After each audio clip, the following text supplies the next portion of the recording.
Hey, folks, coming up on Roland Martin Unfiltered for Monday, May 13th, 2019, Sirius XM Radio responds to the Congressional Black Caucus's demand for more diversity in upper management and on their board of directors. We'll share that letter with you. Crystal Mason, the woman who was sentenced to 5 years in prison for illegally voting, is getting some major legal help with her appeal. The police officer accused of using a banned chokehold on Eric Garner in New York is finally facing a disciplinary hearing. The woman who tried to get a Metro worker fired in D.C. for eating on the train got fired from her book publisher for not minding her own damn business. We'll tell you about that story. Plus, in Memphis, Martavious Banks, the man who was shot by police, has been indicted, but the cops involved won't be charged for shooting him. And a Montgomery County Maryland police officer caught on camera using the N-word, while a black officer stood there and did nothing. It's time to bring the funk on Roland Martin Unfiltered. Let's go. He's got it. Whatever the miss, he's on it. Whatever it is, he's got the scoop, the fact, the find. And when it breaks, he's right on time and it's rolling. Best believe he's knowing. Putting it down from sports to news to politics. With entertainment just for kicks, he's rolling. It's on go, roll, y'all. It's Roland Martin, yeah. Rolling with Roland now. He's funk, he's fresh, he's real, the best, you know he's Roland Martin now.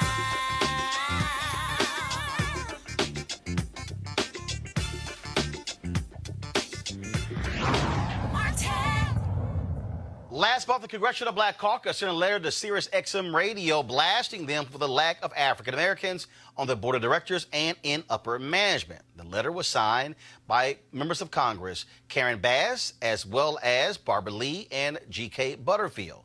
Sirius XM Radio responded saying that diversity and inclusion is a priority for the network. Now, in their letter, which they laid out, they talked about a number of issues. First of all, it was a fairly lengthy letter. Now, they said that it was a priority, but okay, what else? And so I found the letter to be quite interesting. The letter was signed first and foremost by the CEO of Sirius XM Radio, James E. Meyer. Now, he writes here, diversity has been a cornerstone of our success. We benefit every day from diverse perspectives. Over our 20-year history, we've created thousands of jobs for people of every race, color, nationality, and sexual orientation, and have invested hundreds of millions of dollars in communities and neighborhoods of color, including Oakland, California, Pandora's headquarters, Washington, D.C., XM's headquarters in Atlanta, Georgia, our newest Pandora flagship office. Now, again, in this particular letter, they also talked that they have adopted the Rooney Rule. And, of course, this is what the letter says. As you know, the Rooney Rule requires teams to interview minority candidates for head coaching and senior football operations openings. This policy is plainly and prominently stated in our public filings with the Securities and Exchange Commission. They also say that they have been actively trying to find diverse board members and that their board's nominating and corporate governance committee has a search underway for a new board member, and, quote, we intend to make sure that there are as many diverse candidates under consideration as possible. Now, in the letter, they talk about, again, creating Urban View, the talk channel, the nation's only 24/7 national radio outlet devoted to issues concerning African Americans. And again, talking about building a diverse workforce, but nowhere in here have they said what they're doing when it comes to hiring African Americans in the upper echelon. Now, what was interesting is that there are folks who always say that, well, you know what, I don't know why you make a big deal out of this, but the reality is when you look at who is making the decisions when it comes to not only the content, but also the jobs and the hiring, we want to make sure that black people are in those positions. This is also, so the CBC should be holding them accountable. One of the things they've been talking about is the importance of diversity as well. And so one of the things that we've also been dealing with, of course, is I'm Vice President for Digital for the National Association of Black Journalists. We also have been holding folks accountable, whether it's CNN, whether it's ABC, whether it's NBC, meeting with all of these companies, demanding to know when it comes to their hiring. And so I want to talk about this right now with my panel. Right now is Cleo Monago, socio-political analyst and activist, Robert Portillo, civil rights attorney. He joins me via Skype. Robert, I'll start with you. The CBC is using their clout, now the Democrats control the House, to call these companies out. They have created, Congresswoman Maxine Waters has created a subcommittee dealing with the issue of diversity, holding these publicly traded companies accountable and these corporations for issues of diversity. To me, and I'll go back to Maynard Jackson. He had the 3 Bs, the ballot, the book, and the buck. Understanding how you use political power to impact economic power. That's exactly what the CBC is doing. Absolutely, and the CBC is serving one of their crucial roles, which is the role of oversight over these corporations. They use the public airways. They use our satellite system. They use infrastructure paid for by all taxpayers, and because of that, they need to be held to the same standard as other companies, ensuring minority inclusion and diversity. It's not enough to have a hip-hop station. It's not enough to have a talk station. We want to see who's on your board of directors, who's in your upper management, what is your pipeline issues, how are you reaching out to black colleges and high schools to ensure that you do create a situation where leadership in the future is more reflective of the audience and not simply old white guys sitting around making money off of black music, which is how things have been for the last century and a half. Let's move the ball forward. The CBC is doing exactly what they should be doing. Cleo, this is about, again, how you use power and to effect change. And so the CBC should be doing this. Yeah, I'm excited about this. As I said when we talked about this before, this is revolutionary. It might not be apparent to a lot of people that it's revolutionary because we haven't had this conversation before, and people have been accepting the lack of diversity in the background, or they assume because Don Lemon or whoever is on TV that everything is taken care of in the background, that there's black folks in charge. We really don't realize that they're just talent. So I'm really excited that the CBC is doing this, and I'm eager to find out what the CNN's going to do. I've been listening with bated ear to see if they're going to make any changes based on the... They've done nothing. Well, I figured they weren't going to do They've done nothing. But I think it's important to figure out or to realize why they're not going to do anything, at least from my perspective. The media is used to push an agenda. It's used to create thought, group thought, national thought, citizen thought, and it's used to make people think a certain way.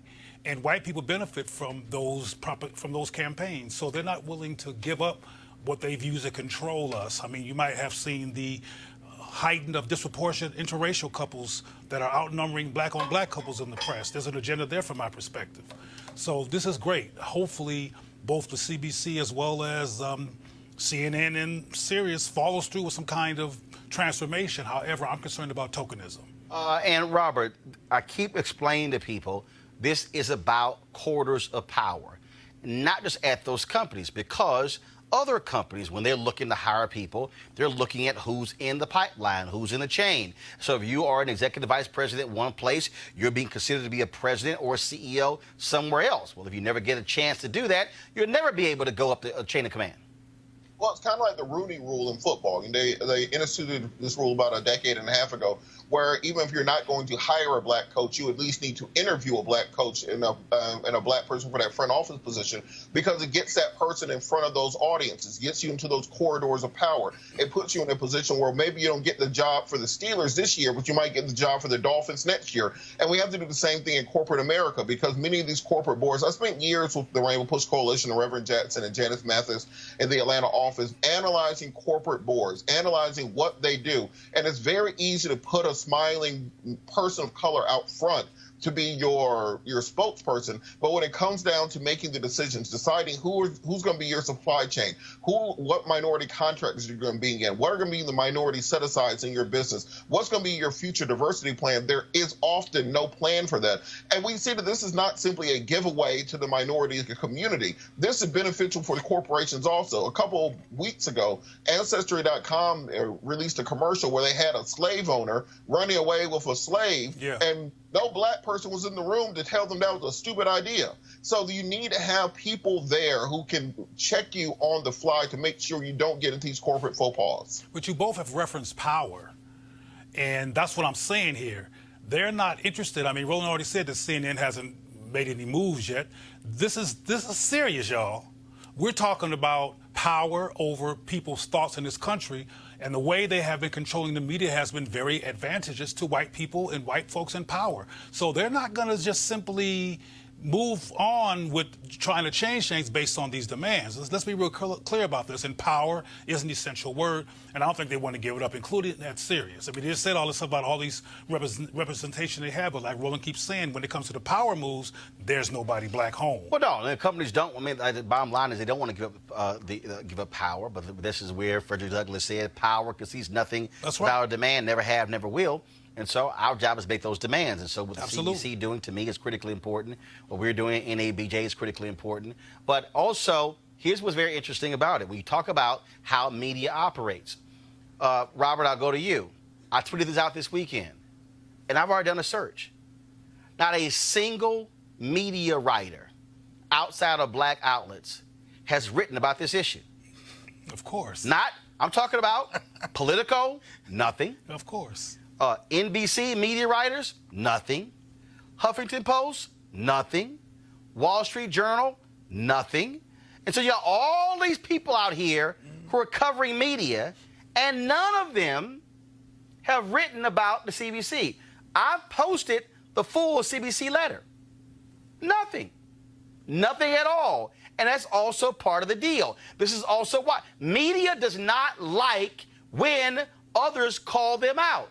And so these media writers are doing the bidding of these companies, and that's the game they're playing. Just like I tweeted Howard Kurtz and said, how is it that Howard Kurtz has said nothing? He has a media show on Fox News. Brian Stetler has a media show on CNN. They've said nothing about what the CBC is demanding from Sirius, and they have said nothing about NABJ calling out CNN. Media, white folks in media protecting white folks in media, Robert. Well, one thing we have to understand about the democratization of information and media is that we don't have to stand by the legacy media and wait for them to report on things. We're no longer waiting on Walter Cronkite or Dan Rather. We can put our information out through your show, through our own outlets. This is why it's crucially important for us to control our own narrative, to control our own ability to get messaging out there. And on this idea of when will CNN do something, CNN's ratings are already below Swamp People on the History Channel in prime time. So if they haven't figured out yet they need to make changes, they need to listen to minority voices, then maybe that is what will finally get through their heads when they start hemorrhaging viewership as they currently are. Well, it's true that we should have independent black media. I support it. Every chance I get, I'm involved. However, we also need to hold accountable the white supremacist agenda and the benign behavior of these people in these power positions that control major thought in this country. They control why we get killed by the cops. They control why we're criminalized. They control divisions between black men and women. They control how we see communities that are black and how we dismiss our own value as a people. They have huge impact and need to be held accountable, and we need to hold them accountable until they do something, as opposed to what they hope we do, which is go quiet, go away, not say nothing, and then we finally change the topic until there's a new sensation in the press, which is what keeps on happening, by the way. Well, one thing I won't be going quiet, and again, by being able to control the platform, then they can't tell you what to say and what not to say. All right, folks, let's go to our second story. The Leadership Conference on Civil and Human Rights, they have sent a letter to all United States senators encouraging them to oppose the confirmation of judicial nominees who won't state that Brown versus Board of Education was correctly decided. There's a list of 27 pending nominees. This week marked the 65th anniversary of Brown versus Board of Education. And Robert, we have seen numerous individuals who have come before the Senate Committee, and they won't say that Brown was correctly decided. Now, there's this whole deal of I don't want to, go on record as answering specific questions, but damn, if you can't say that Brown was correctly decided, you have no business being on the federal bench. All right, let me bifurcate my answer real quick. So the first part is going to be the legal analysis of this. What many of the judicial nominees are saying is that because you are asking them to rule on something speculatively, because you're asking them to give their decision on something, that can be used in oral arguments or in Supreme Court and amicus briefs in the future, quoting back to their Senate testimony during their confirmation hearing. But they're not ruling. They were specifically asked, do you believe that Brown versus Board of Education was correctly decided, which ended segregation in schools? That's the case. And as I said, I'm giving you their rationale for why they are not answering that, because they don't want to be held to an answer in the future on these issues. What? What's the answer they've been held to? Yes.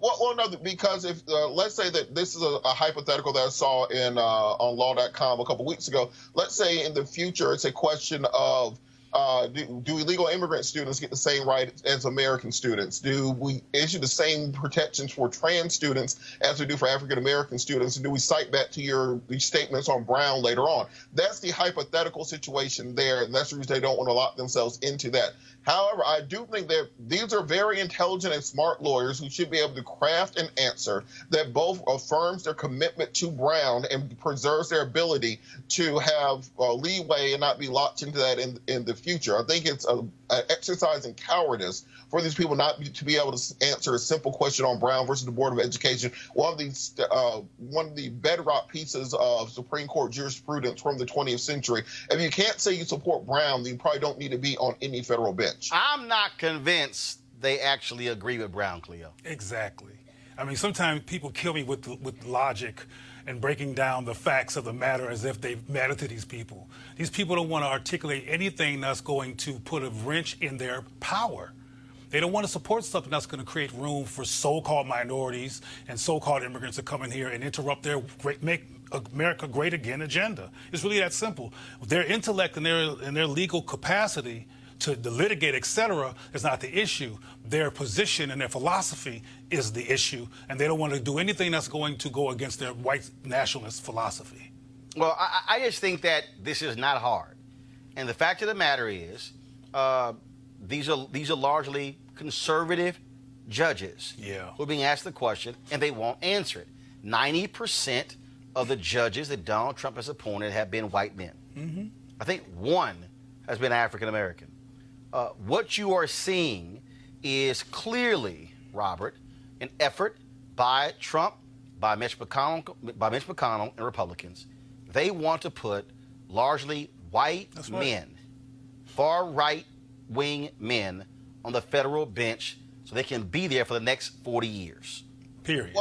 Well, this is part of the reason I think people need to start, and should have started 5 years ago, paying attention to Mitch McConnell. Because what Mitch McConnell did throughout the Obama administration wasn't just to block Merrick Garland. He blocked federal judicial nominees throughout the entire Obama administration, to the point that when Trump took office, there were over 100 vacant judgeships which had not come to a vote. And by Republicans keeping the Senate and increasing their margin in the 2018 midterms, Democrats have to make this their top issue going into 2020, the preservation of the judiciary. Because no matter who wins the House, the Senate, the presidency, if you allow Republicans to place 100 new federal judges on the bench over the course of the next several years, and maybe between 3 and 4 more additional Supreme Court justices on the bench, everything else becomes academic. That's the only thing that matters for the next half-century of American life. So while we're running around chasing all these issues, we're going to repeal the Electoral College, we're going to have a Green New Deal, every candidate needs to be keying in on this issue of the judiciary, because that's what matters, not just for our lifetime, but for our children's lifetime after us. But also, I think this goes right into the fundamental problem the Democrats have right now, is you've got all these folks who are running for president. Now you might have a 24th person jump in, the guy who was the governor of Montana, even though Chuck Schumer would love for him to run for the U.S. Senate there. Beto O'Rourke is lagging in the polls big time. They would have loved for him to run against John Cornyn next year for the United States Senate. Stacey Abrams announced that she was not running for U.S. Senate. People really wanted her to seek the U.S. Senate position in Georgia as well. You've got candidates there in Colorado and others. Democrats actually could have a good chance at retaking the Senate by having strong candidates, but hell, they all want to be president. Well, on that point, exactly. I've been making this point for weeks. Let's understand that since 1900, only 4 elected presidents haven't been reelected. Only 4. And 2 of those were because of third-party challengers. That was Taft and H.W. Bush. 2 of those were because of a failing economy, Hoover and Carter. But so the The real meat is going to happen in the Senate. Democrats really could retake the Senate, but instead of having 30 people running for president, let's get people challenging every single one of these Senate seats. Let's get people fighting and fundraising and organizing statewide. A state like Georgia, where I'm from, where Stacey Abrams isn't running for president, are running for United States Senator, we have about 500,000 unregistered African Americans in the state. Take the time between 2018 and 2020 to get as many black folks registered, as many young people registered as possible, and then get your candidates out there and run on a platform that can win. It seems like they don't want to win. It seems like they don't want to actually be able to govern, because regardless of who the Democratic nominee is, regardless if they're elected, if Mitch McConnell has a 60-vote majority in the Senate, you're not getting anything done, including Supreme Court, including judiciary, including regulations. You'll be a one-term, neutered, lame dunk president from the minute you're elected. That's where the real meat and potatoes happens at. Well, Joe Avis Jones, we leadership strategist. Avis, I want to ask you this question. Over the weekend, I saw a story where several CBC members were quoted as saying they would love a Biden-Kamala Harris ticket. I tweeted this before we came on the air, that to me, it is an abomination for any member of Congress to be commenting on a presidential ticket when, first off, Joe Biden there's not been one debate. Not one vote has been cast. Joe Biden has not earned the nomination. Senator Kamala Harris has not lost the nomination. And so why in the hell is it this whole discussion now about, well, she would make a great vice presidential candidate, when the fact of the matter is, yes, Joe Biden is leading in early polls. This is May. A whole hell of a whole lot could happen over the next 6-7 months where this whole thing could be flipped. Yeah, absolutely. I mean, it's the poverty of low expectations. I mean, and I say that because, as you mentioned, Kamala's not running for vice president. That's right. She's running for president. And it's really a little condescending, I would argue, to sit here, because people were doing the same thing with Stacey, too. Why isn't it, well, hey, wouldn't it be great to have a Biden-Abrams ticket? And she came out and said, hey, I'm not running for second place. You know, so it really is condescending. It's not strategic. But let's also think historically speaking, right? So when President Obama was first running as senator, the CBC wasn't behind him. He had to prove it, and that's fine. Every candidate has to prove it, right? He proved it by winning the first primary. Well, no, he had some CBC members who were backing him, but not the vast majority. And here's the deal, though, because CBC members had long-time relationships with Hillary Clinton. Absolutely. Hell, And the reality is, the majority of the black voters weren't even polling in his favor. So, you know, we're very early in this process right now. We have plenty of time. And I have to agree with the previous sort of argument that you were. I think this is just absolutely ridiculous that the Democrats are not being strategic and thinking, why is everybody and their mama running for president? No, actually they are. No, seriously. Senator Chuck Schumer, Tom Perez are. The problem is you got all these arrogant white guys who all think they can be president, Cleo. And look, we're already seeing Beto O'Rourke is talking about restarting his campaign. Dude, you on the cover of Vanity Fair. You got all this coverage, and you're hovering around 2%. How about this is the reality? Sorry, you ain't it. This guy from Montana, he's trying to hop in. I'm like, really? Where the hell are you coming from? And then we get this whole idea of, which I still believe it is insulting, electability. Because this whole notion that, well, look what happened to Hillary, a woman can't beat Trump. Trump only won by 77,000 votes. He lost the popular vote. A woman did beat Trump.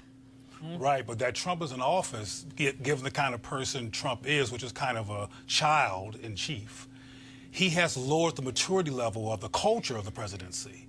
So people are like on the high school or junior high school field with their marbles. Everybody wants to play marbles. Everybody wants to get in there. And it's become, from my perspective, almost an adolescent joust as opposed to a serious strategy to win the White House in powerful ways. Because you mentioned earlier, both of you and Robert both mentioned about how the Democrats are not stepping up. Well, somebody needs to ask them, why are you not stepping up? You know, what's going on? Ask whoever's... They all actually, I'm telling you, all these white guys actually think they could be president. Well, why shouldn't they? Senator Chuck Schumer has been, he leaned on O'Rourke. Don't run for president, run against Cornyn. He did. He leaned on this guy in Montana. he's leaned on the guy in Colorado. I mean, he's like, and They they're want sitting white there. men to run. They want white men to run. Right, and which brings me, right, I want to bring this up. So Politico has this story up right now. It's called The Epitome of Privilege. Booker supporters seethe over Buttigieg mania. The two presidential contenders boast some of the same credentials, so why is Mayor Pete getting all the attention? Now, first of all, Robert, let's just be real clear, okay? Media loves new, okay? Here you got a mayor of a small city who's gay, who's married, and he speaks, I don't know how many languages. Media loves what's new. So this is no shock. But here's the flip side, and I ain't got no problem saying it. Senator Cory Booker has not elevated his game.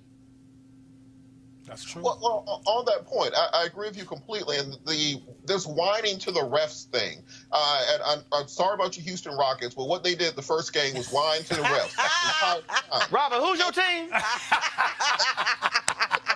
Man, we rebuilding. Robert, who's your team?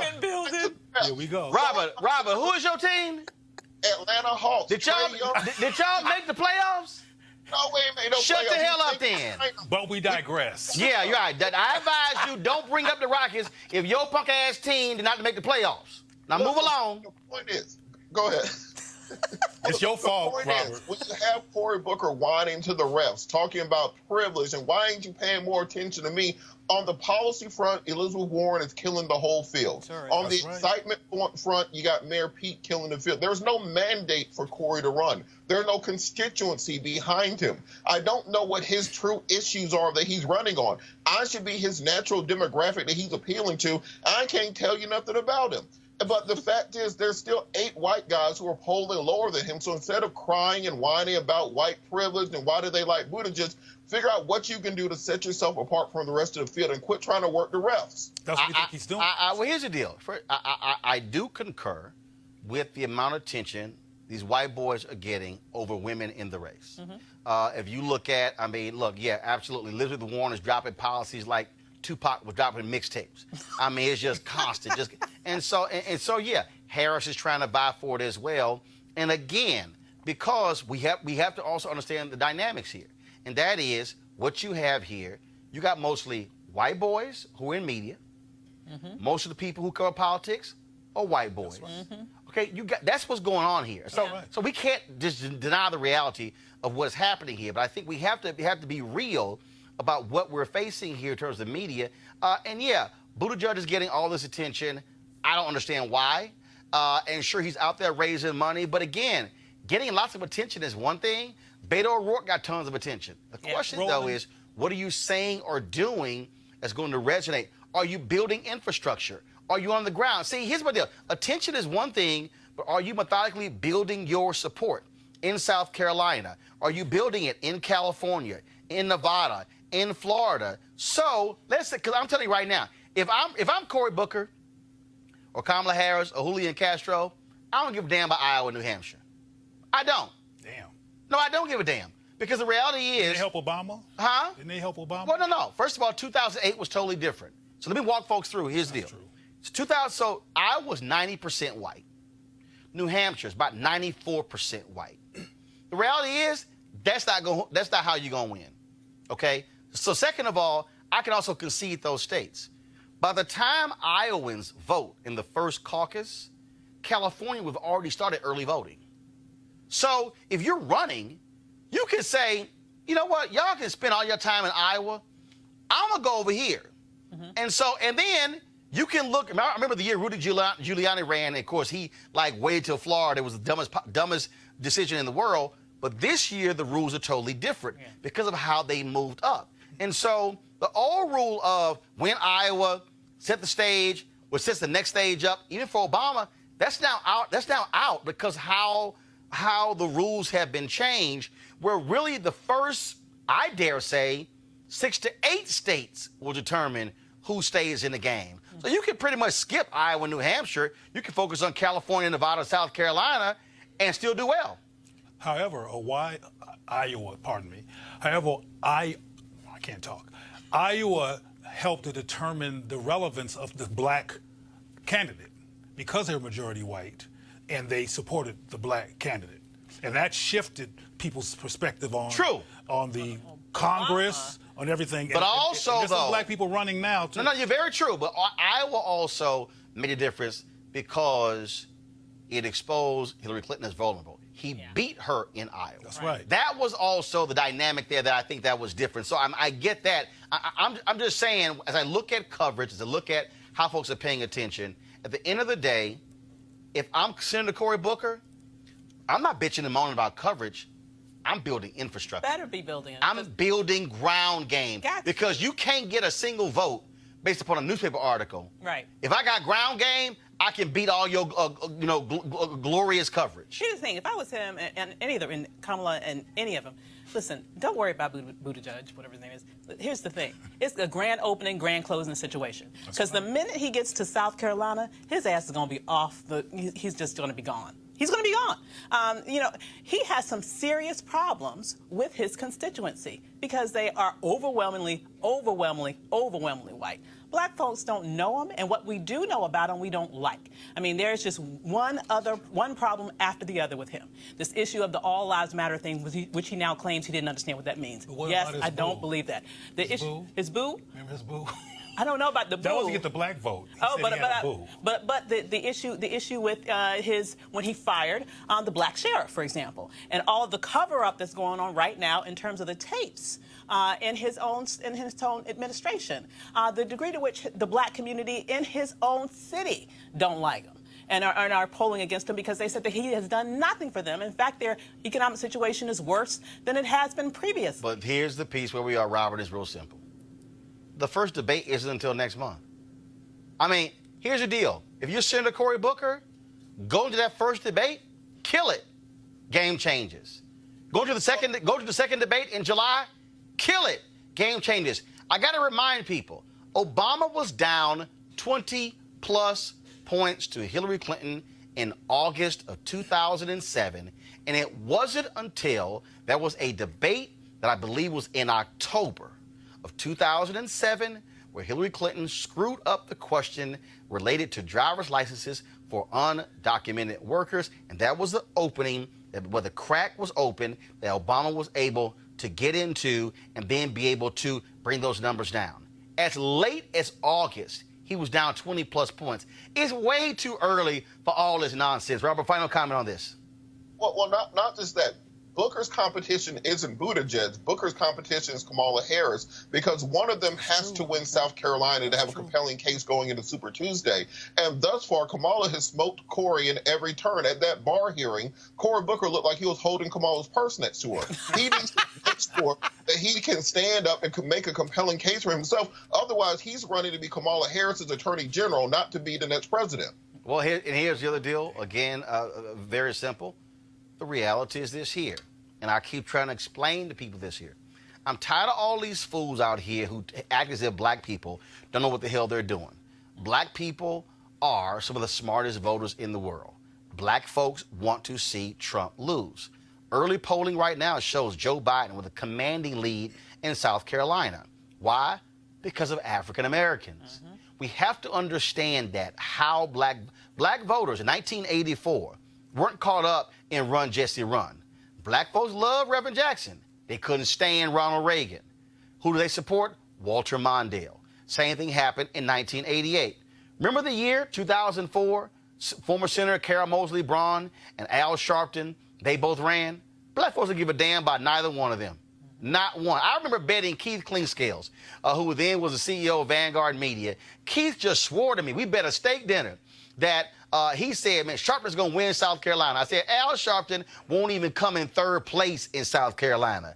And he didn't, because black voters were concerned about beating then President George W. Bush. And so I don't understand why folks don't understand where black voters are. And so Joe Biden right now is polling very well. The bottom line, though, is we'll see what happens with him, with Senator Sanders, with Elizabeth Warren. But again, to everybody who's watching, I want y'all to understand, ain't nobody casting a vote for at least 7 months, okay? And so all this crap, y'all don't get all excited about, oh, this early poll, this don't mean nothing. because until you have debates and then they begin to go head to head, then you're going to see the real thing happen. So we'll let y'all know what's going on. Hey, the Texas ACLU and the Texas Civil Rights Project have joined attorney Kim Cole in getting her efforts to get a new trial for Crystal Mason. Crystal, of course, was a black woman sentenced to 5 years in prison for illegally voting for violating her parole. Now, remember, she served the violating her parole on the state level, but voting illegally on the she violated her parole on the federal level. She is in a halfway house, but she still is facing the 5 years on the state level. Crystal and her attorney will be joining us right here, Roland Martin Unfiltered, on Wednesday. All right, folks, going to a break right now. We come back. We're going to talk about New York City. Finally, the cop who killed Eric Garner facing a hearing. I'll tell you all about it when we come back on Roland Martin Unfiltered. You want to check out Roland Martin Unfiltered? YouTube.com/Roland S. Martin. And subscribe to our YouTube channel. There's only one daily digital show out here that keeps it black and keep it real. It's Roland Martin Unfiltered. See that name right there? Roland Martin Unfiltered. Like, share, and subscribe to our YouTube channel. That's YouTube.com/Roland S. Martin. And don't forget to turn on your notifications so when we go live, you'll know it. You want to support Roland Martin Unfiltered? Be sure to join our Bring the Funk fan club. Every dollar that you give to us supports our daily digital show. There's only one daily digital show out here that keeps it black and keep it real. It's Roland Martin Unfiltered. Support the Roland Martin Unfiltered daily digital show by going to RolandMartinUnfiltered.com. Our goal is to get 20,000 of our fans contributing $50 each for the whole year. You can make this possible. RolandMartinUnfiltered.com. All right, folks, inviting you to come out swinging and join me for a day of golf at the University for Parents Golf Tournament on Saturday, June 22nd in Southwest Atlanta's Wolf Creek Golf Course. It's a golf tournament with a purpose, a fundraiser for the University for Parents, a program designed to empower parent learners through education, inspiration, and support. This is all tied to Susan Taylor's mentoring program, National Cares Mentoring Program. Now, when you empower the parents, you also empower the children as well. The location of the tournament is 3000 Union Road, and the shotgun start time is 9 a.m. To register, go to www.u4parents.org. The letter U4parents.org. Hey, guys, tomorrow, do me a favor when you do this here. Put the website at the bottom of the screen here. It's a little small on that flyer.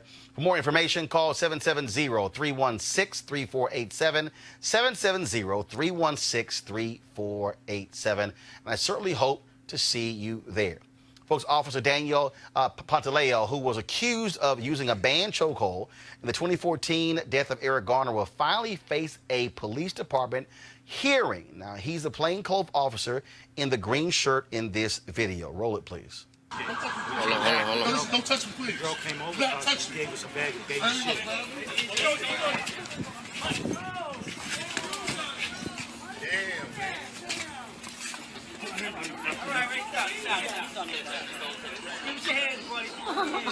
Put your hand behind your back.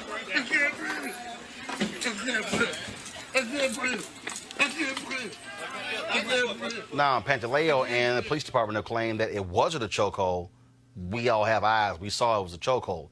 Also, the medical examiner ruled it was a homicide. They tried to say, oh, no, it was his heart disease that contributed to his own death. Well, if he wasn't being choked, then he could have been able to breathe. Also, there was a protest this morning demanding that Pantaleo be fired. He has been on desk duty since Garner's death, but still getting paid for the last 5 years. And so we'll let you know how that's going.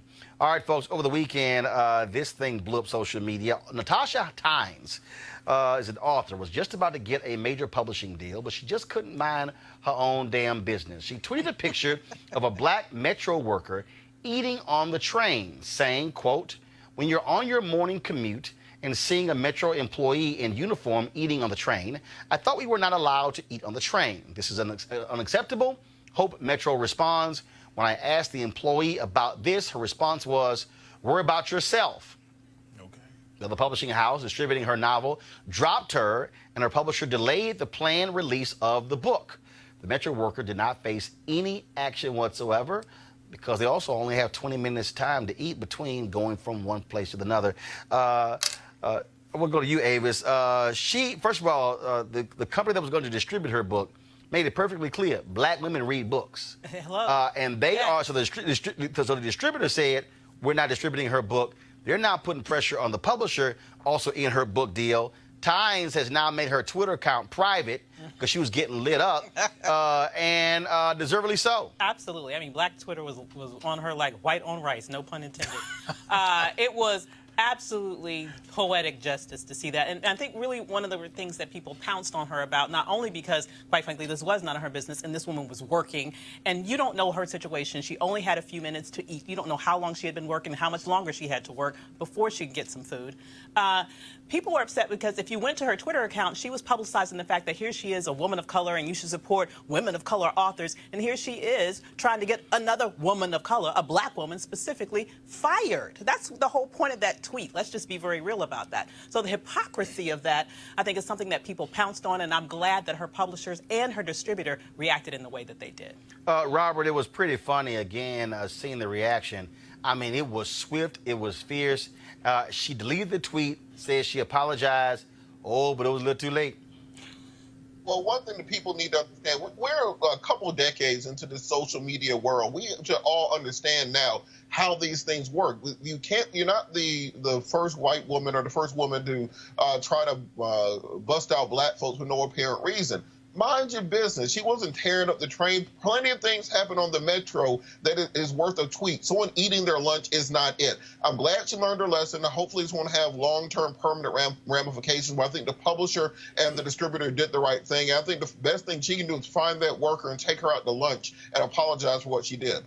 And in fact, I would advise that, Cleo, because she needs some serious reputation fixing going on right here. And again, here she was dogging this worker about to affect her money. Now, Natasha's book deals about to affect her paper.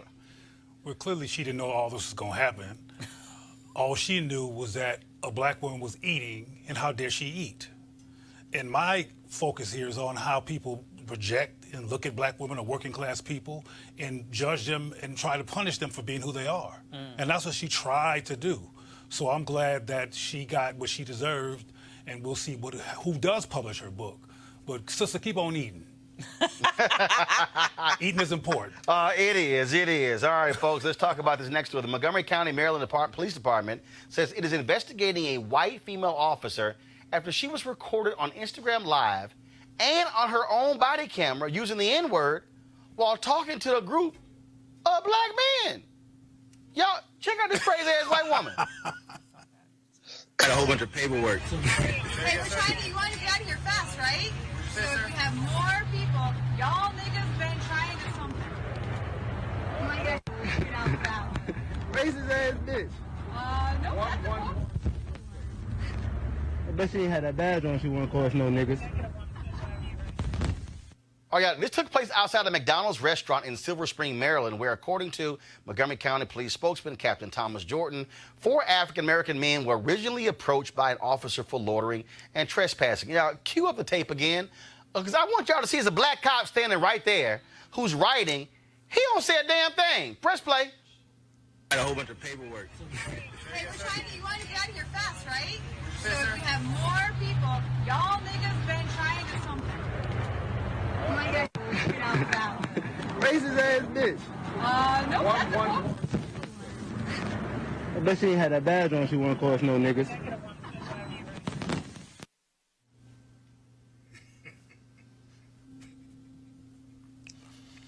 Well, Lord have mercy. another white woman freestyling. You know, but the issue, though, like you already raised, Roland, is that the brother was sitting there, he didn't miss a beat. Right, he just sitting here, like, filling the report out. Just like when a brother or sister's being harassed by cops, beat, lied on, killed, some of them show up and co-sign the ticket. So, you know, I'm mixed about this. Obviously, I'm against the N-word. I don't use the N-word, but the N-word is so part of our culture, and she probably was thinking of a song she heard that morning on the radio. Who knows? It's wrong. So don't get the impression from me that I'm saying it is right. Right. I mean, but Ava, she was mighty damn free. She was too damn familiar. No. She had a little white rhythm on it. No. Right, it's like Okay. y'all niggas. And why is she still employed? I mean, the only statement that I've seen from the Montgomery County Police Department is that they're going to look into this. She does not need to be employed, because if she feels that comfortable to be calling black people niggas, knowing that she has her own body cam on, knowing that she's being videotaped because something is, I mean, clearly you can see her in clear view, then what else is she comfortable doing, knowing that they're not going to be any I consequences? think this goes beyond her, Avis. I think, as I said earlier, what about the cops who I were agree. sitting right there, didn't flinch, didn't move, smoothly completely continued to write? When we punish, quote, the white woman for doing what she's doing, what are we going to do about the co-signing black people? Robert, she was mighty damn comfortable. Well, you can tell from the black officer's reaction or lack thereof. She says that all the time. Yeah, exactly. Exactly. Say it. He probably is in the car listening to songs, rhyming along with her while she's doing it. She was a little bit too familiar. This wasn't a slip of the tongue. This is just how she talks normally. Yep. So you need to bring that whole crew, that whole shift in, and explain to them to get their white woman under control. You can't just have her out in these streets wilding out and making us all look bad. Look, if you're going to be teaching her to say all this stuff, you got to be held accountable for what you taught her. So you need to get that bald-head dude who was writing, get him in there and get him on probation too, because he can't be training these white folks to act like this. He going to get her That's what I'm beat. saying. Bottom line is, I can't wait to see what their response is.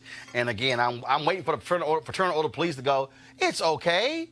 She was just trying to be familiar. You know that's coming. You know that's coming. Like You know it's clockwork. coming. All right, folks, let's talk about a case, it's a stunning case. Police officers involved during the shooting of Martavious Banks. Okay, this has been crazy, y'all. Have been cleared of criminal charges. Now, Banks was shot by Memphis Police Department officer in September. The officers involved in the incident did not have their body cameras turned on during the incident. In fact, they were turned off. Banks is up on charges of intentionally evading arrest in a motor vehicle with risk of harm to others, unlawful possession of a weapon, driving while license suspended, revoked or canceled, and reckless driving. It's really, Robert? So the brother gets shot. They happen not to turn the cameras on, and now he's facing charges. One thing that I can definitely say as we get into this 2020 race, I've not heard a single candidate say that they're going to make a federal standard for tamper-proof police body cameras that are saved to an independent tamper-proof server. That is what is required. We got money to go drop bombs on Iran and everybody else. We got money for the Green New Deal and every other thing. I need a candidate to say they're going to make that a federal law, and for any police department to get federal funding, they're going to be required to be equipped with tamper-proof body cameras, because this happens too often where the body camera either malfunctions, it falls off, it turns off, it was broken at the time, something along those lines. And luckily, this brother isn't dead, but we see that as the result far too often. We need to make this part of our agenda, not these broad verisimilitudes. We need to actually pin some people down on policy issues that will help us immediately. You're right. And we'll see if any of these candidates have the guts to actually do that. Henry, go to my iPad, please. I want to talk about this opinion piece here. This was dropped over the weekend. Alyssa Montano, she wrote this piece in the New York Times. It's called "Nike Told Me to Dream Crazy Until I Wanted a Baby." And she talks about, of course, being one of the Nike athletes. But then when she got pregnant, she was not able to get paid. And so she talked about the difficulty. And so she basically calls Nike out.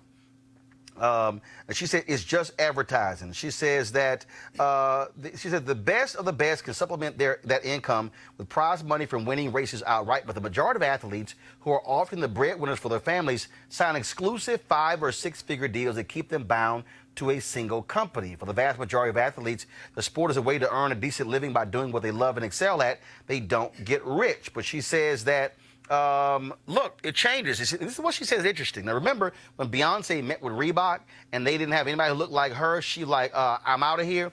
Well, Alyssa writes that the 4 Nike executives who negotiate contracts for track and field athletes are all men. Phoebe Wright says getting pregnant is the kiss of death for a female athlete. Said Phoebe Wright, who was a runner sponsored by Nike from 2010 through 2016. There's no way I'd tell Nike if I were pregnant. And a number of women in here talked about this here in terms of not being able to still be supported by the company. What they're saying here, Avis, is that these companies are only paying folks while they are actually performing. But the women are saying, well, if we have a baby, we can't perform, we should still get paid while we are recovering from having a baby. Absolutely. And I'm going to, beyond just the common sense moral case that can be made around this, let's just talk about this strictly as business. Guess what, Nike? Pregnant women actually work out. Okay, please. This could have been a boom for them if they would have contextualized it correctly. I mean, it's absolutely ridiculous that women keep on being punished in every way imaginable just for the very natural human act of having children, or, in other cases, choosing not to have children. Robert, Nike acknowledged in a statement that some of its, go back to my iPad, please. Nike acknowledged in a statement that some of its sponsored athletes have had their sponsorship payments reduced because of pregnancies. But the company says it changed its approach in 2018 so the athletes are no longer penalized. Nike declined to say if it wrote those changes into its contracts. Robert? Well, this is why it's so crucial, as we were discussing earlier about Sirius, about representation in the highest levels of any corporation. Who's on that board of directors? Who is part of that committee which decides on athlete pay? Or do you have women of color there? Do you have a diversity that actually looks like America? And do you have people who can speak to these issues from a first-hand perspective and not just a table full of old white guys deciding to take checks away from pregnant women? We got to make sure that we hold these companies accountable. The public face is wonderful. Everyone loves Jordans. Everybody loves getting a pair of LeBrons or wherever else. Let's make sure that the people behind that, the ones who are making billions, not millions, actually look like the individuals who are impacted, and that we have representation in that decision-making process. Cleo, it says here that Montano, I remember in 2014 when she ran the United States Championship, she was 8 months pregnant when she was competing. And she was celebrated as the pregnant runner. Privately, she had to fight with her sponsor to keep her paycheck. Patriarchy is a bizarre evil. Why, this is almost a rhetorical question, but why would you punish women for carrying and giving life and being pregnant? It's just insane. It reminds me of so many other things that people in this country do that's just like paying teachers nothing who are in charge of the children's lives as they develop, and having a rationale for that, or not responding to it in a progressive way. This is strange. It's just bizarre that anyone would punish women for being pregnant. That's how you come here. We need people to be pregnant, and we need to affirm that. So I don't get it. And this was the full statement that Nike actually released. Let me pull this up, please, here. This is the statement. Go to my iPad, please. Nike is proud to sponsor thousands of female athletes, as is common practice in our industry. Our agreements do include performance-based payment reductions. Historically, a few female athletes have performance-based reductions applied. We recognize that there was inconsistency in our approach across different sports, and in 2018, we standardized our approach across all sports so that no female athlete is penalized financially for a pregnancy. 2018, wow. They only had to wait until 2018 to make a change. But that they even have to be told to make a change. They had mothers. Patriarchy can be real. It's a hell of a drug. Yeah, and it's disorienting, apparently. Well, again, that's exactly how those things roll. Hey, folks, tomorrow on HBO, it's going to be the debut of a new documentary called What's My Name? Muhammad Ali focuses on him, of course, being the life of the great. It's directed by Antoine Fuqua, brother. Of course, he's directed numerous movies. Co-produced by LeBron James. Here is a clip of the documentary. Anybody who's doing the right thing, they catch a lot of hell. You cannot please God and the devil too. Well, I'm rejected here and rejected there, then I have a good feeling spiritually because I'm right. If I wasn't right, then they would accept me. Cassius Clay is a name no more. Yes, sir. It's Muhammad Ali. He's more capable of speaking for himself than any man in this country. This kid had that style, this quickness. I'm gonna hit you 6 times before you count 2. Go. What you? You wanna see it again? Boys in Vietnam are throwing away their lives. Mr. Muhammad Ali has just refused to be inducted into the armed forces. He got the title because the draft took my title.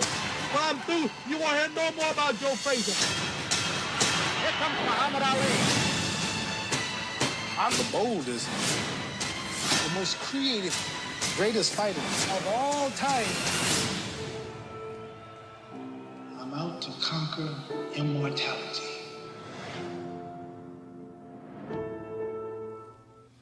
What's My Name? Muhammad Ali debuts Tuesday, May 14th at 8 p.m. on HBO and streams throughout the entire month. Robert, I want to go to you. It's still interesting to me how America is just so fascinated with Muhammad Ali, but gets really pissed off when black athletes today actually have the audacity to speak out on issues, to say, I'm not going to go to the White House because you've got a deplorable person who is sitting in the Oval Office. You look at Colin Kaepernick, all of these scrubs still being signed by NFL teams, and not one team will actually even bring him into training camp. America loves to, again, lift somebody up, but they don't really like it in real time when black athletes speak up. Well, what people really enjoy is his story. They love being able to make up a story about somebody, co-opt their agenda, whitewash it, and then reuse it and repackage it for their own purposes. So whenever you hear somebody say that they love Muhammad Ali and hate Colin Kaepernick, in 20 years, they're going to tell you how much they love Colin Kaepernick the entire time. The same thing right now you're hearing white conservative Republicans quoting Dr. King all the time, because now they're able to take his message, whitewash it, co-opt it, repackage it, and send it back to you like you foolish. I've even started to hear conservatives quoting Malcolm X because part of what he said fits their agenda. And so you cannot allow other people to control your history, control your knowledge, control your understanding of what actually happened. And we need to hold people's feet to the fire. When they say shut up and dribble now, we have to make sure that they cannot come right back after it and say how much they love Muhammad Ali and many of the activists of the 1960s. The battle never ended. The characters change. The combatants change, but the battle continues. And we have to make sure that these same people can no longer just switch sides as it's convenient to them. What you got here, Avis, is simple. And that is America wants to praise you after the fact. When you're going through hell, he was vilified. Absolutely, and he was exactly right in his own words in terms of when he was standing up by his moral principles and he was standing up with right. At that time, as you mentioned, people, the vast majority of the American public was vilifying him. And as was just mentioned, it's when you have decades that go past, people can then pick and choose. And when he's, quite frankly, was unable to, because of his Parkinson, to really be able to verbalize his opinions as powerfully as he had in his younger years, his whole history had been whitewashed. And so, you know, it's a pet peeve of mine that I do hear people who will, on the one hand, they'll talk about Muhammad Ali, they'll talk about MLK, but on the other hand, you're right, they'll castigate the very people in real time who are the people that those two men would have stood up for and been right beside if they were here today. Well, when Colin Kaepernick dies, he'll get a movie. And my point is that when black truth tellers are alive, Muhammad Ali, Marcus Garvey, Malcolm X, Martin Luther King, they're vilified. When they can't speak for themselves, they become ghosts and legends, then we raise them up because they're not a threat anymore and they can't come back and re-articulate the power of their words anymore. And this is great that Muhammad Ali is being praised, but when he was alive, films like this should have been made. But this is the press that's controlling this. But also, the press won't allow these kind of videos to be made when the person's still alive. I also dare say that America loved Muhammad Ali the moment he could not talk. That's the same thing. Same thing. I mean, I don't care. Had Muhammad Ali not been affected by Parkinson's disease and was able to speak out on injustices? Exactly. Oh, my God, they still would be throwing him under the bus. Like Kaepernick is being thrown now under the bus. Same thing. And that to me, Robert, I think is something that's important for us to always understand, that the reality is you say what needs to be said regardless of whether or not you're going to be loved, because righteousness is what should reign supreme. Yep. Well, there's an old African proverb that says a prophet is never honored in their own land. That's how our athletes, how our leaders often are. And during their own time, in their own country, they're not appreciated. They're demonized. Nobody loved W.B. Du Bois when he was alive. In the mainstream white America. Nobody had this level of love and respect for many of our leaders throughout the years. It's only once they can change their messaging for their own purposes.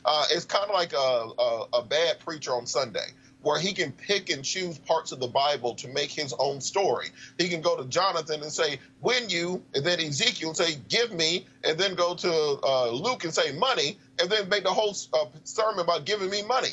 That's how these people do with our leadership, where they pick and choose parts of what they say to bring out the point they're trying to make. We have to dominate our own education and our own history. Don't make Black History Month just February. Make it 365 days a year. Don't worry about the schools and McDonald's doing it. Do it for your own children, your own family, so they know the real story when they go into the real world. All right, then. All right, folks, I'm sitting here wearing this T-shirt this weekend. I flew to St. Louis to watch Tyler Perry's final Medea play. It's only they've been traveling since January. 112 sold-out shows across the country. St. Louis was jam-packed, sold out as well. They're going to be in I think, Pittsburgh and New York this week. And so Tyler been hitting me up saying, hey, you got to come check it out. And so I appreciate him and a crew giving me the gift bag. And so I said, this is the first actually Medea play I actually seen. Had you seen any of them before? I've not seen a play. I've not seen any of his plays. Cleo?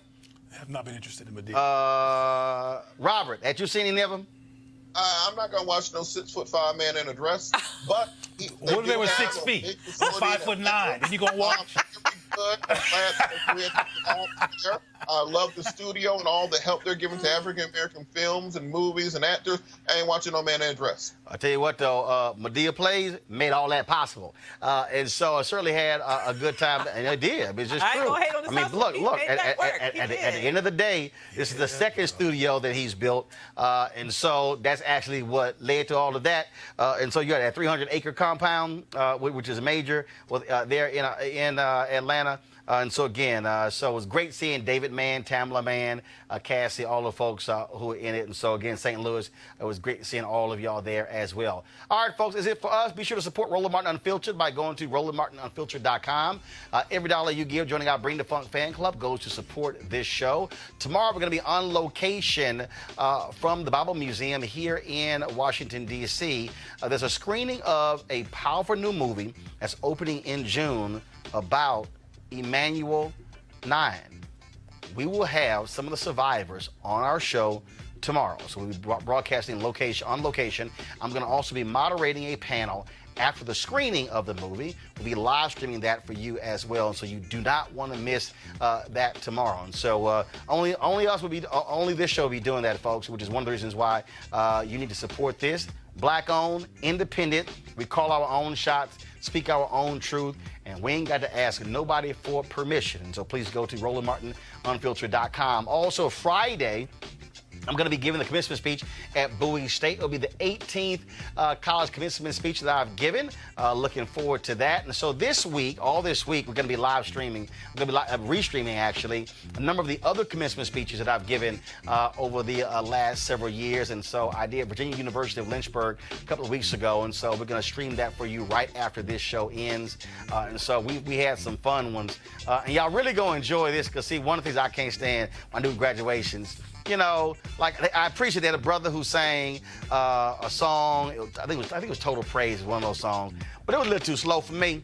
So I had to say, y'all got to crank this thing up before I speak. And so same thing. And so you'll see some of those commencement speeches. Like if you go to Google right now and you type in Roland Martin and Grambling State or South Carolina State, and when you see the band getting funky, that was because I told him to go ahead and get funky. So we turned out graduation, and so it was hilarious because the presidents were looking like, I know he didn't, but then when you commence a speaker, you can do what the hell you want to do. That's how we roll. So we're going to have those speeches for you streaming this week, so we certainly hope you enjoy them. Looking forward to that. So I'll see you guys tomorrow. Got to go. Holla!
You want to check out Roland Martin Unfiltered? YouTube.com/Roland S. Martin. And subscribe to our YouTube channel. There's only one daily digital show out here that keeps it black and keep it real. It's Roland Martin Unfiltered. See that name right there? Roland Martin Unfiltered. Like, share, and subscribe to our YouTube channel. That's YouTube.com/Roland S. Martin. And don't forget to turn on your notifications so when we go live, you'll know it. You want to support Roland Martin Unfiltered? Be sure to join our Bring the Funk fan club. Every dollar that you give to us supports our daily digital show. There's only one daily digital show out here that keeps it black and keep it real. It's Roland Martin Unfiltered. Support the Roland Martin Unfiltered daily digital show by going to RolandMartinUnfiltered.com. Our goal is to get 20,000 of our fans contributing $50 each for the whole year. You can make this possible. RolandMartinUnfiltered.com. Hey fam, want to check out Roland Martin Unfiltered? The blackest show on all of digital, cable, and broadcast. Check out our audio podcast. There's only one daily digital show out here that keeps it black and keep it real. It's Roland Martin Unfiltered. Press play.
Hey fam, want to check out Roland Martin Unfiltered? The blackest show on all of digital, cable, and broadcast. Check out our audio podcast. There's only one daily digital show out here that keeps it black and keep it real. It's Roland Martin Unfiltered. Press play. You want to support Roland Martin Unfiltered? Be sure to join our Bring the Funk fan club. Every dollar that you give to us supports our daily digital show. There's only one daily digital show out here that keeps it black and keep it real. It's Roland Martin Unfiltered. Support the Roland Martin Unfiltered daily digital show by going to RolandMartinUnfiltered.com. Our goal is to get 20,000 of our fans contributing $50 each for the whole year. You can make this possible. RolandMartinUnfiltered.com.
sir. How we doing? We good? We good? All right, glad to see you. Y'all act like it's hot. This ain't hot. I'm from Houston. This is a spring day. This is like winter. This is not hot. Y'all over here waving, wish y'all had like some MOK funeral home church fans in here or something. What's wrong with y'all? It's not that hot. Cut it out.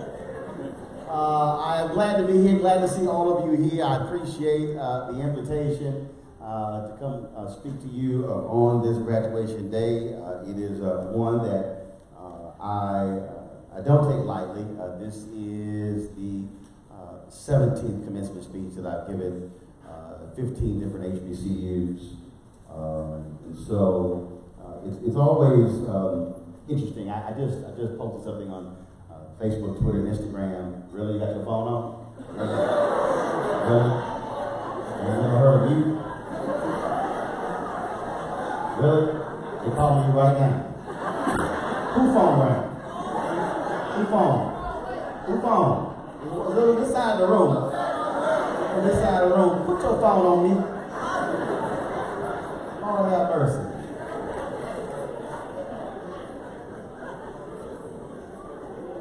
So I posted something a few minutes ago. How many folks even remember who spoke at their graduation? Precisely. I ain't got no clue. I can't remember. I graduated from Texas A&M December 1991. I have no idea who spoke. I don't know who it was. I don't know what they said. In fact, I just sent Texas A&M a tweet like, why don't y'all send me a copy of the speech so I can hear it. And so I always keep that in mind. Because I do believe you have to give a word that folks can remember, and that's always important. And also, I appreciate the song. But this is like a little too solemn. I'm just letting y'all know, okay? Ain't nobody died. We're not wheeling a casket down the aisle. I swear they told y'all don't say nothing, don't make no noises. And so even though I got a 5:30 flight to LA to catch, I'm gonna need you to, who's on piano? I need you to go back. I need you to play some upbeat. I need you like to crank it up. So I need something, I don't know, cause y'all like, this is like a 7 a.m. church service at the Catholic church I grew up in. So we got to crank this thing up a little bit. I need to have a little intensity. So come on.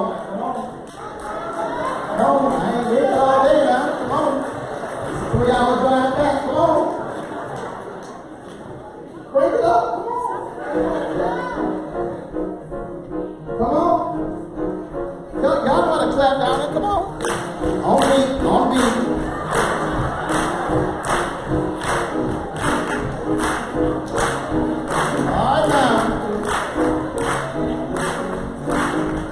Double tap. I see.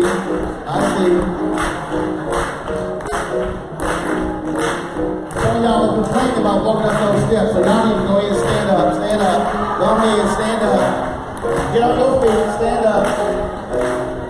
Come on. Get on your feet. Grab your get up. Who's on with y'all? Get up. This is way. That's what I'm saying. So I hear some feet stomping. That's what I'm saying.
can speak now. All right then. Y'all know the board trustee, like, he done disrupted the whole program. I was reading that Kim Whitley was y'all speaker last year. Y'all probably ran out of holy water trying to. I know she was ignorant last year. Kim, we on video. Kim, we know you were ignorant last year. Kim Whitley is my homegirl. She, of course, also on the Tom Gordon Morning Show with me. And so it's always, I told him, I said, I'm following Kim. I said, that ain't no heavy lifting. Trust me, when Kim hears that, she's going to be really upset. I'm going to send her a text in a minute just to go ahead and mess with her. But that's how we roll. We always have fun. We always mess with each other. Life is not that serious. Plus, she's a comedian. She can't take a joke. That really ain't my problem. That's really my problem. And y'all actually gave Kim a degree last year? Because I don't think she got the original one. I don't think she got it. So, again, it is good to be here. Good to see all of you here. Kim, do you know where I am? Kim, I'm at the University of Virginia at Lynchburg. You spoke here last year, huh? Commissioner? Yeah. They said you were horrible. You were what? You didn't have the verbiage? So what you said, you didn't pay attention when you were in college initially? Okay, well, I'm actually at the podium right now, so you're on the speakerphone.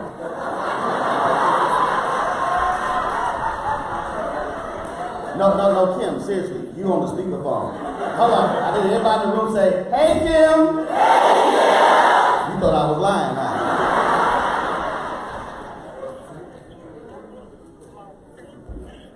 That was your favorite? Because ain't nobody else asked you to speak anyway. Okay, Kim, I gotta go. We gotta go. I gotta give this speech. I just want to call and mess with you. Don't cuss.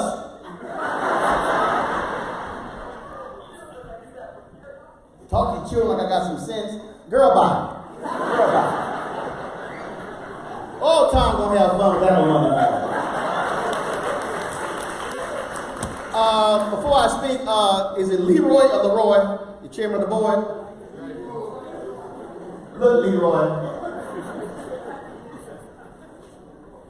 First of all the alphas in the house. The rest of you little youth groups. Like Leroy. He gonna say he went the wrong way. I was like, what are you? He said, I'm an Omega. I said, stop. You know that's a youth group. You know that. Put a leash on. So you want to mess with the speaker before he speaks. Talk trash after the graduation. You're going to learn your lesson. You ain't going to try that next year. All right, let's get down to the task at hand. I was contemplating what I wanted to speak on. I don't write speeches. I wrote a couple once, didn't even read from it. And so I was in the car and I was thinking about what I wanted to say, and it was very interesting in the introduction, the mentioning of being born in 1968. Of course, Dr. King was killed 51 years ago, April 4th, 1968. You mentioned Robert Kennedy, June 5th in Los Angeles, 1968. I thought about that speech Dr. King gave on April 3rd, 1968, the Mountaintop speech. And what was interesting about that is that Keith Miller has a book, he called it a biblical epic speech. He said it was his last great speech. He literally breaks down theologically that entire speech. And I was thinking about, again, title, and I was thinking about this class, the moment that we're living in. Anytime you speak in front of black people, especially black people who actually go to church more than 2 times a month, you have to actually tag your text. Now, the person next to you does not know what tag your text is. More than likely, they have not gone to a black church ever. And so I want you to turn to the person to your left and say, now is your time. Turn the person to your right and say, now is your time. I want you to look at people behind you and say, hey, now is your time. All right. So now if y'all don't remember nothing I say, at least y'all remember the title. So if somebody asks you, at least you have that down pat. If you look at that speech, first of all, the problem I have with most folks in America, especially even black folks, is that when we talk about the mountaintop speech, most people have only heard the bottom 2.5 minutes of that speech when Dr. King talks about going to the mountaintop. Most people don't realize it is an unbelievable 43-minute, 16-second speech, which is one of the greatest he's ever given. Not because of the mountaintop part, but literally because of what he lays out throughout that particular speech. At the outset, he asked the question if he could have asked God in what period in the history of the world he could have been born in, what would that period be? And he goes through a variety of periods during that time. He talks about Martin Luther, he talks about 1863, he talks about the Roman Empire, he talks about the Greek period, he talks about all these different periods. He said, but there was no other time that he would want to be born in than the time that he was living in because of the fight for freedom all across this country, but all across this world. When we think of the Black freedom movement, we think about only in terms of this country. What we don't realize is after World War II, there was a tremendous amount of freedom taking place all across the country, especially in those places that were colonized, especially on the continent of Africa. Freedom was all over. Vietnam War, that also was about freedom. You think about Ghana and other countries breaking free of colonial rule, that was about freedom. You think about the apartheid movement, the anti-apartheid movement, that was trying to break free from the racism there in South Africa. So it was a period of freedom. And if any of us were asking ourselves, why are we in the place we are in now? It is because if anyone truly understands Psalm 139, when you say, you saw me in the womb, that unformed body, we are here at the right time for this moment in history. Now, there's some people who are saying, well, but this is a different moment in history. We thought we had gone beyond the things that we are dealing with in this country. We have people who literally are saying that we thought that we would not be seeing individuals in Charlottesville marching down the streets with tiki torches saying we're not going to give this country to Jews and to black folks and others. We thought we were beyond that. We thought that we were no longer having any martyrs when it came to the issue of white supremacy, but you have Heather Heyer, who was killed when the car ran through the crowd. There are people who literally are saying, I can't believe that we somehow are still dealing with those issues, but why would we somehow be shocked in the year of return when this is the commemoration of the 400th anniversary of the first 20-odd Africans arriving in Virginia? Why would we be shocked if we're still dealing with this? We should not be shocked because what we're dealing with in 2019 is simply what we have dealt with the last 400 years, and that is the reality of white supremacy in America. See, we're just 5 miles away from Liberty University. Reverend Dr. William Barber, the Poor People's Campaign, when they came to Lynchburg, literally Jerry Falwell Jr. sent a letter to the police department that says, do not allow them to step foot on this campus, and if they do, arrest them. This is a man who's a lawyer, whose daddy was a preacher, who said, if a preacher steps foot on this campus, arrest him. You would say, wait a minute, how dare are you a so-called son of a preacher? You a PK, and you have a so-called religious university, but what is it about this preacher you are afraid of? No, you're not afraid of the preacher. You're afraid of the word the preacher is bringing because you're afraid of light coming onto darkness and illuminating and likely drawing from the folks who are under your leadership on your campus. Oh, see, let me be real clear. Jerry Falwell Jr. has blocked me on Twitter because he ain't trying to hear this. But what he needs to understand is that I'm not one of these other folk.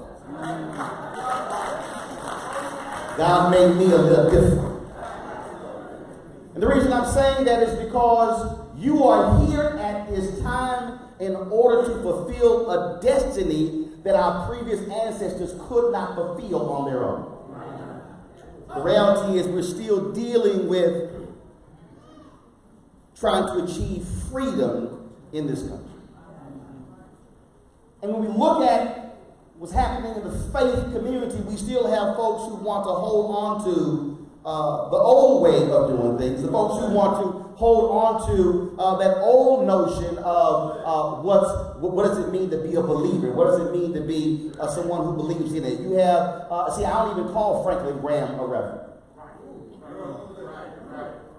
I don't call him that because you can't all of a sudden criticize a Democratic presidential candidate who is gay and you use the Bible, but then you provide cover for a man who is not immoral, but who is amoral. If you are going to be a prophetic voice, you ought to be prophetic and not political. When David messed up, the prophet told David you were wrong. When Saul messed up, the prophet said you were wrong. Prophetic voices will speak the truth whether they like you or not. And even if they like you, they will speak the truth and then say, now, you don't have to deal with this, but I'm going to love you while you do it.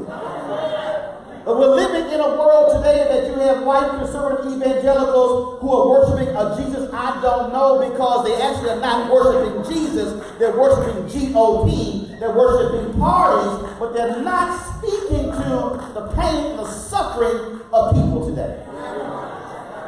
And so what is required is a new generation of prophetic leaders who are willing to speak to the disenfranchised, whether they are black or white or Latino or Asian or Native American, whether they are immigrant or undocumented, whether they are from another country or from this country. What is required today is a generation of leaders who are unwilling to bend to nonsense.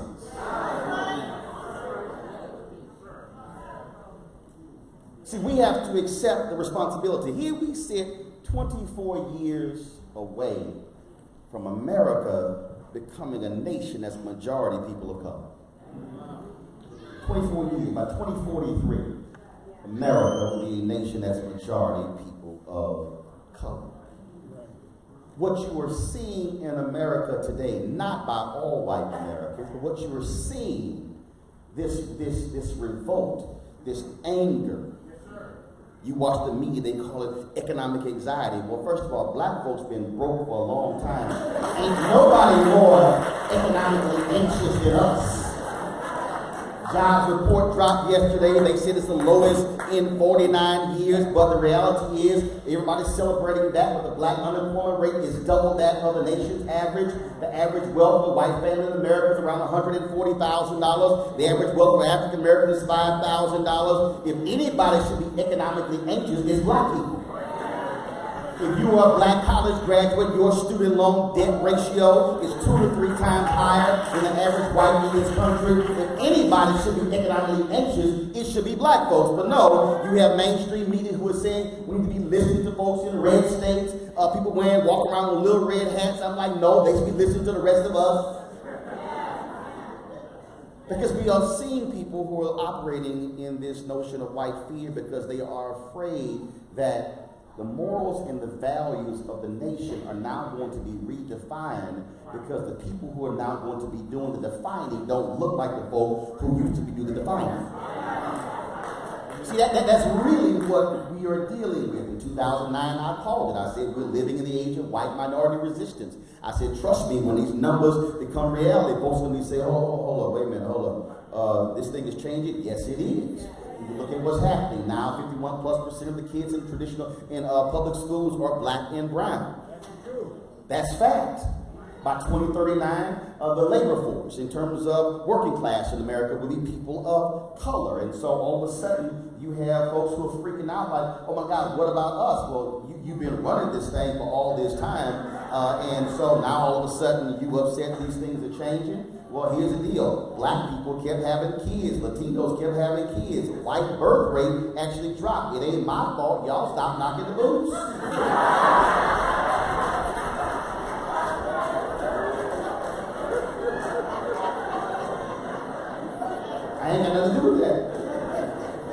25 years, the average white death rate in most states will be higher than the average birth rate. And so the demographic shift is actually happening. It is happening before our very eyes. And then we also have some disillusioned, clueless black folks who are falling into this game as well, because we're saying, oh my goodness, what about us? And we are attacking them. I'm sitting going, what are you talking about?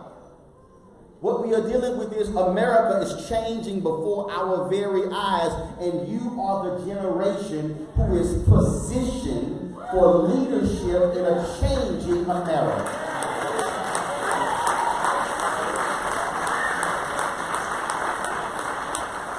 If you are 24, 25 years old today, in 24 years, you will be in the prime of your career. So you will be in a leadership position in corporate America, in churches, in nonprofits, in colleges, universities. And so it's incumbent upon you to present a different worldview, because the world in which you will be governing is different from the world that you have been, your parents and grandparents have been living in, which means it requires a different skill set, a different frame of mind, a different person. And so you are positioned where you are, which is why I say now is the time. Because see, the problem that we have is that we have too many folks who are not preparing themselves for the moment when the shift happens. Folks keep asking me, Roland, why do you support school choice? I said, first of all, I support every form of education known to man. Traditional, public, homeschool, private school, online school, I don't care, technical school. If we are learning, if we're being educated, I'm down with it. What I'm not down with is failure.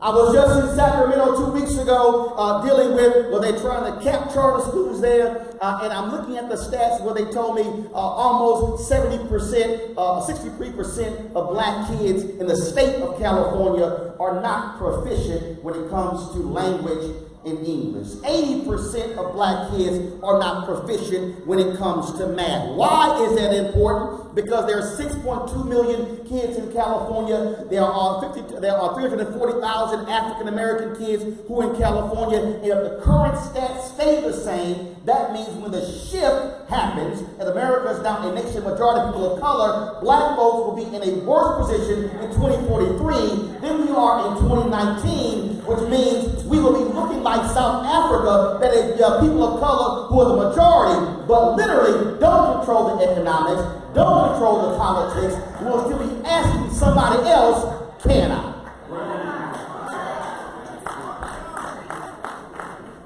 So we can't be in a position where we're focused on getting to work in 2043. No, it requires us to be focused in 2019 and 20 and 21 and 22. So for the graduates of this class, you are prime position to be the leaders to ensure what kind of world we're going to have for African Americans. Will HBCUs still be thriving and surviving in 24 years, which is based upon your level of giving today as a graduate, based upon how you're mobilizing and organizing others today to ensure it happens. And if we look up in 24 years later and we have fewer HBCUs than today, if we still have 80% of black kids not proficient in math, then we cannot say it was somebody else if we were falling asleep at the wheel and allow it to happen.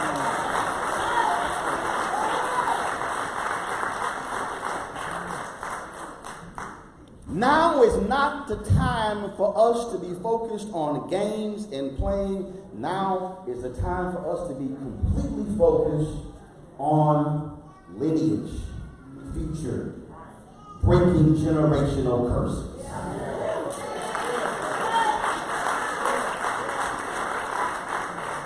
And see, this is hard for some folks because, and see, I understand, and trust me, there are some graduates who are sitting here right now, and there are people who are here celebrating you on this day. And if you are real honest, there are some folks who are cheering you on right now who disputed your decision to come here. Oh, don't think for a second. One of my spiritual gifts is discernment. So I forgot. The room speaks, God speaks, so don't act like I don't know what I'm talking about. There are some folks who are graduating right now. Your family didn't want you majoring in what you majored in.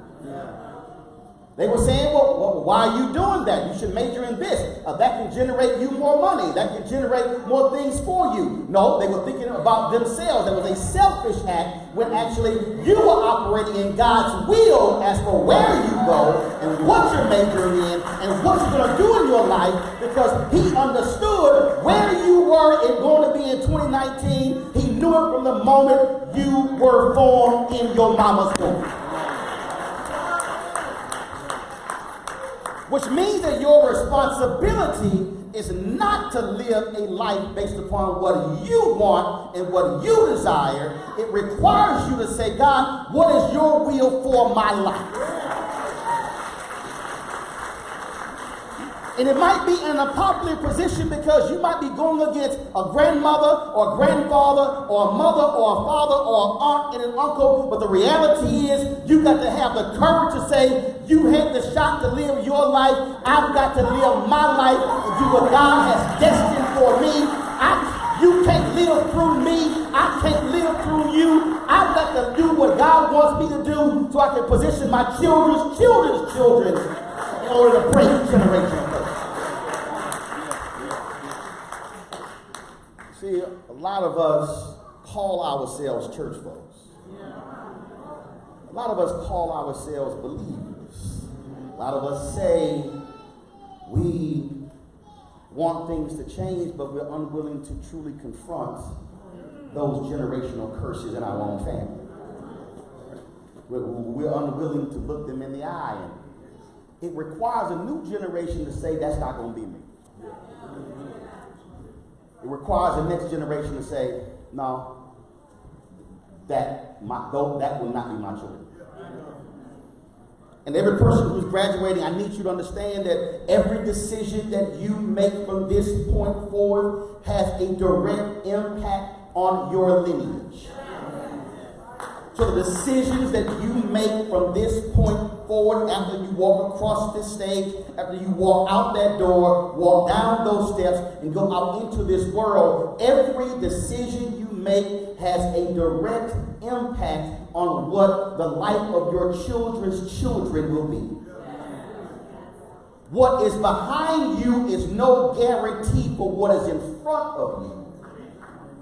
You can either continue the path of goodness based upon how your family is, or you can say, this ends now in my family with this generation, and I am starting a new thing for my family.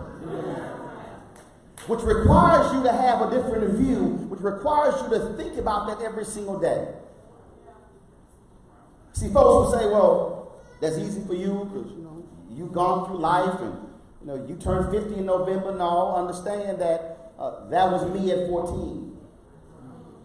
I went to a communications high school in Houston, made the decision to major in journalism at 14. Yes, sir.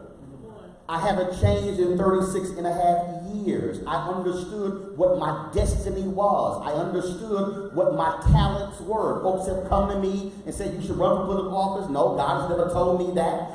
People told me that, well, man, you and your wife, you don't have biological children, you should adopt. No, that's what God told me. We've raised 6 of my nieces on 5 different occasions. God knew what was going to happen down the road. And so if I made a decision without consulting him, then I was walking out of his will. I was walking out of order. And so when you make decisions in his will, his way, seeking his advice, then you understand where you're going. And so when I look at those nieces now graduating, looking at them thriving, looking at them getting better, it was because of decisions that I made a long time ago, not just my own personal decision in terms of my career, but also who I chose as a mate or who I listened to when God said, that's who you're going to marry.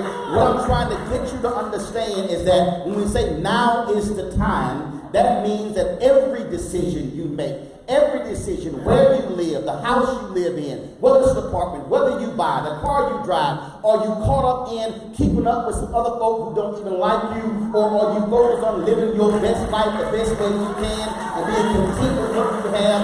Every decision will have a direct impact on what your life is going to be 10, 20, 30, 40, 50 years from now, and what kind of life your children will have, and then what kind of life their children will have. We have to be thinking, living, operating with the understanding of legacy. Walking down the hall and seeing those pictures and literally seeing the first building of this university. A building, if we were really honest, most of us in this room would not even dare walk into in 2019. If that building existed in 2019, folks in this room would have told the council member, y'all need to slap stickers on that and that needs to be an abandoned building. But the folk who created this were not concerned about how that building looked on the outside. They were concerned about what was happening on the inside and with the people who were being affected on the inside. And so here we sit in May of 2019. You are graduating as a result of folks who went to a building that appeared to be falling apart. But the reality is a building that was falling apart has resulted in this edifice, has resulted in what you are able to do now. So do understand, you may have a life that on the outside looks like it's falling apart, look like it should be abandoned, look like it should be condemned. But God takes something and says, don't get so consumed with on the outside if you focus on the inside and build that and nurture that and develop that. What will then happen, you will have something that will grow and will thrive and will flourish, and then you will look up generationally and say, oh my God, we started with that, look where we are now. That was because there were people who had faith, who had courage, who had tenacity, who said, I'm not going to allow us to be condemned and ignored. We are going to educate our kids no matter what it takes. That must be your attitude today. You must be willing to commit yourself to a life of action, a life of service, a life of commitment, and one that says, I'm not worried what anybody outside thinks. I'm going to focus on the people here. It don't matter how small the graduating class is, no matter how large it is. If the graduating class is 1,000 or 100 or 10, that means that there's 10 souls who are going to be sent out to do exactly what is required, because the reality is all Jesus had was 12 disciples who rolled with him. 10 and 12 can change the world. You better understand that you have power, you have authority, you have the conviction, and you have the purpose, and you must be willing to use that power. Now is the time.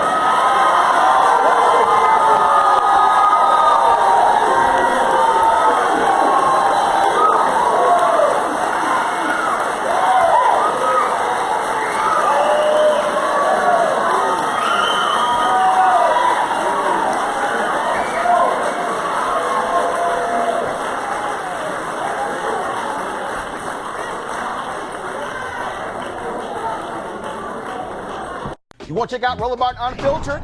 YouTube.com/Roland S. Martin. And subscribe to our YouTube channel. There's only one daily digital show out here that keeps it black and keep it real. It's Roland Martin Unfiltered. See that name right there? Roland Martin Unfiltered. Like, share, and subscribe to our YouTube channel. That's YouTube.com/Roland S. Martin. And don't forget to turn on your notifications so when we go live, you'll know it. You want to support Roland Martin Unfiltered? Be sure to join our Bring the Funk fan club. Every dollar that you give to us supports our daily digital show. There's only one daily digital show out here that keeps it black and keep it real. It's Roland Martin Unfiltered. Support the Roland Martin Unfiltered daily digital show by going to RolandMartinUnfiltered.com. Our goal is to get 20,000 of our fans contributing $50 each for the whole year. You can make this possible. RolandMartinUnfiltered.com. Hey fam, want to check out Roland Martin Unfiltered? The blackest show on all of digital, cable, and broadcast. Check out our audio podcast. There's only one daily digital show out here that keeps it black and keep it real. It's Roland Martin Unfiltered. Press play.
You want to check out Roland Martin Unfiltered? YouTube.com/Roland S. Martin. And subscribe to our YouTube channel. There's only one daily digital show out here that keeps it black and keep it real. It's Roland Martin Unfiltered. See that name right there? Roland Martin Unfiltered. Like, share, and subscribe to our YouTube channel. That's YouTube.com/Roland S. Martin. And don't forget to turn on your notifications so when we go live, you'll know it. Hey fam, want to check out Roland Martin Unfiltered? The blackest show on all of digital, cable, and broadcast. Check out our audio podcast. There's only one daily digital show out here that keeps it black and keep it real. It's Roland Martin Unfiltered. Press play. You want to support Roland Martin Unfiltered? Be sure to join our Bring the Funk fan club. Every dollar that you give to us supports our daily digital show. There's only one daily digital show out here that keeps it black and keep it real. It's Roland Martin Unfiltered. Support the Roland Martin Unfiltered daily digital show by going to RolandMartinUnfiltered.com. Our goal is to get 20,000 of our fans contributing $50 each for the whole year. You can make this possible. RolandMartinUnfiltered.com.